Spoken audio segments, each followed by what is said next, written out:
What's going on, guys? Boy Joey Shake 72 coming to you guys with a video right now. So the last day of minicamp was this morning, and the defensive coaches had a lot to say about some of the players and what's going on. So let's get straight to the news. Ken Flageol, the linebacker coach, talked about a few pieces that were pretty important. Talking about TJ Edwards, the undrafted linebacker from Wisconsin, saying that he's one of the the best guys that he's coached, and he's one of the better guys, the undrafted guys that has done very well. You go to Zach Brown as well, saying that, they got Zach Brown late in the process, middle of OTAs, pretty late in the process. So he's getting a grasp on the scheme right now. He just needs to be acquainted to the scheme. But he already knows that he's a great player. He's got a lot of professional snaps. He's been a Pro Bowler, played for the Redskins, played for the Buffalo Bills, knows a lot about him now. And he said that he needs Zach Brown, that he's a big piece to this defense, and very happy with that. Talked about Camu Grugier-Hill, talked about how much of a very good space player that he's become, being a good linebacker. He's actually been gaining weight, getting that linebacker body that Ken has wanted him to have. Not just being a special teamer, but really turning into a really all-around good linebacker. So he's very happy with Camu, and I'm pretty happy with Camu and what he's done so far. Being just a special teamer and then really just making that big step into the linebacker position. So Ken thinks that, Camu Grugier-Hill is going to take a big step this year in 2019. So Paul Worrilow, one of the hardest working players, trying to come back, pretty much back from his torn ACL he had last year when we signed him, and then we extended him 1 year. So he's on the Philadelphia Eagles roster for 2019. He could play inside, outside linebacker. Ken was talking about how much hard work he's putting into coming back.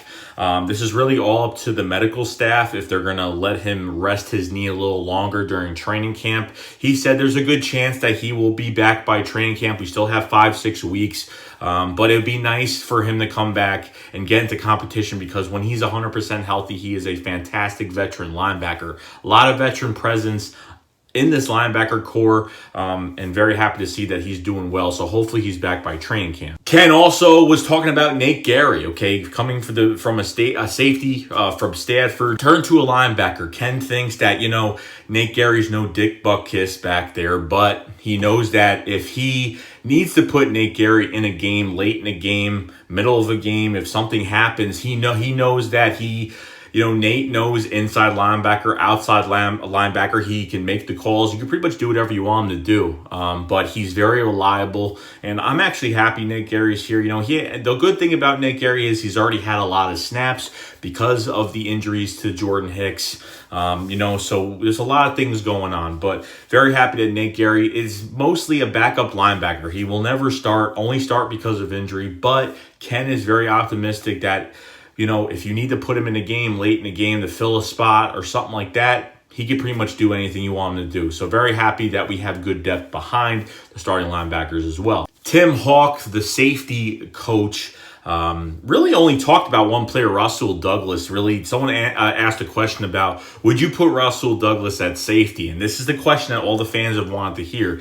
Now, Tim Hawk is very, very impressed by his work ethic, great tackler.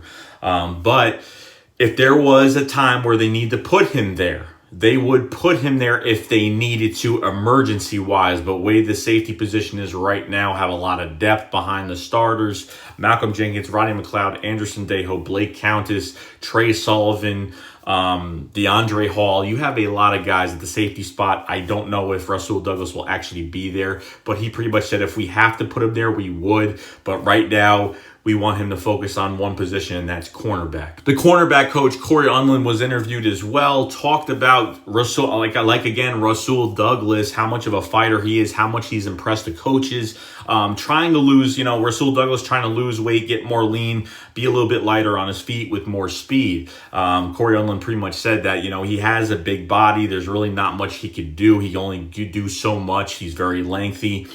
Said he's the most unselfish person. They talked about he talked about the Cowboys game after Amari Cooper got the tip pass, went to the end zone. And he said the best thing about Rasul Douglas is he learns from it and he makes plays, and he still makes plays. He doesn't get down. And when he gets down, he gets back up the next play, and he still plays as hard as he has. Talked about the cornerback room in general, said it's very alive. The guys have fun. The guys have a chemistry, a brotherly bond. And, you know, Corey Undlin said you really don't have that in other, other teams. He says, I can't say that many teams have this. He said, I'm in a very good situation with the Philadelphia Eagles on this football team right now with these guys. They joke around, they do it, they joke around a little bit for the few first seconds, and then they go back to work. Guys have an on and off switch very nicely. Get back to work, not much fooling around, but the guys have fun. And, Corey Undlin said this is the best corner room he's ever coached. The guys, he loves these guys like brothers. He loves these guys like, they're young kids, and they're, they look up to him and coaching them the right way. And this room is very live-like, and that's all that matters with this room. Corey Undlin talked about Sidney Jones as well, pretty much saying, hey, you know what? As long as the guy's healthy, he's getting a lot of snaps right now, and that's what makes him happy. And I think that's what makes the fans happy, and, it makes all of us happy, because you know what? If he's not missing snaps, it's a good thing, because we can't have him going in and out of games, coming in and out of practice. He might be a little bit down on the depth chart, in my opinion, right now. But still no pads on yet. But Corey Undlin is very, very optimistic about Sidney Jones, that he's progressed. He's got more. He's got plenty of confidence. He said there is so much confidence in that kid. Plenty to prove. And, this was a top 10 corner that was supposed to be drafted before tearing his Achilles in 2017. So there's a lot at stake here with Sidney Jones. And Corey Undlin likes the fact that he's just healthy and he's out there. That is all that matters. So that's a very good thing. Corey Undlin even talked about Jim Schwartz, saying that he knows his players well. He knows who fits where. He knows he's got a good grip on the players. He knows all their personalities. He knows how they work in this defense. And he says Jim has done a marvelous job putting this team together. And it's up to the position coaches to coach them up a little bit, get them. And, Jim Schwartz puts these players in position to win football games. And it's, a lot of, who doesn't like Jim Schwartz? I've always liked Jim Schwartz. Besides him being a head coach of the Detroit Lions, I liked him being a defensive coordinator for teams, because when he was a defensive coordinator for the Buffalo Bills, he was one of the top 5 defenses, top 3 defenses in the league with the Buffalo Bills. And then coming here, we were a top 3 defense in 2017. So honestly, right now, a lot of faith in Jim Schwartz. I thought he was going to be gone after last year. I thought maybe he would have tried to look for a head coaching job, but it didn't happen. So I'm glad Jim Schwartz is still here. Doug Pearson knew as soon as he hired him that he would be taking care of this defense, and he is, and he has been.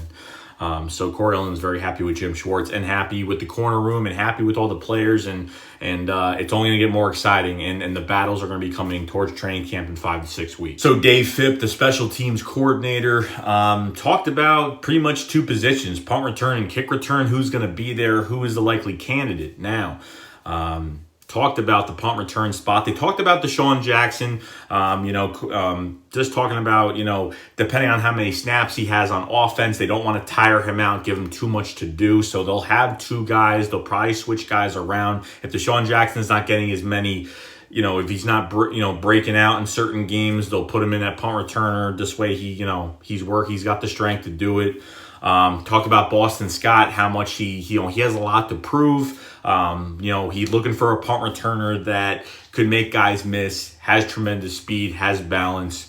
So you're seeing that as well. DeAndre Tompkins is another guy, the undrafted free agent from Penn State, another guy, speed guy that you could put back there as well. He talked about the kick return position. He said Deshaun Jackson would be another candidate for kick returns, which is kind of crazy. Like I said, don't want to use him too much and put him on everything. I think he's just going to be a situational guy where they need good field position. We're down a few points in a game or something like that. You could use Deshaun Jackson as well. Talked about Donnell Pumphrey being back there, but I honestly just want him off the team. I don't think he really needs to be here at all. And talked about, someone asked him about Miles Sanders Sanders being a kick returner, and Dave Phipp pretty much said that's a very intriguing question. He's like, I would love to put Miles Sanders behind there, but unfortunately right now he's hurt, hasn't got any reps, and, you know, by training camp, we'll see what we could do with him. But he said that was a good question. So he's actually very high on Miles Sanders being back as a kick returner, because I would like to see. He's got the nice jump cut ability. He could do a lot of things. So that's really it. All right, guys, that's all I got to say today. This is the last day of minicamp, so we have another 5 to 6 weeks until training camp starts. You know, this is coming. It's coming real fast, guys. So right before you know it, training camp will be here, preseason games will be here, and then the start of the season will be around the corner. So that's really it, guys. So if you haven't subscribed to the channel, please subscribe to the channel. If you're checking this out, cover all Eagles news, everything you need to know, everything behind the scenes. I'll be covering when training camp comes, I will be covering all the Eagles news every single day. So that's really about it, guys. So I will see you guys later. Shake squad up. Fly, Eagles fly.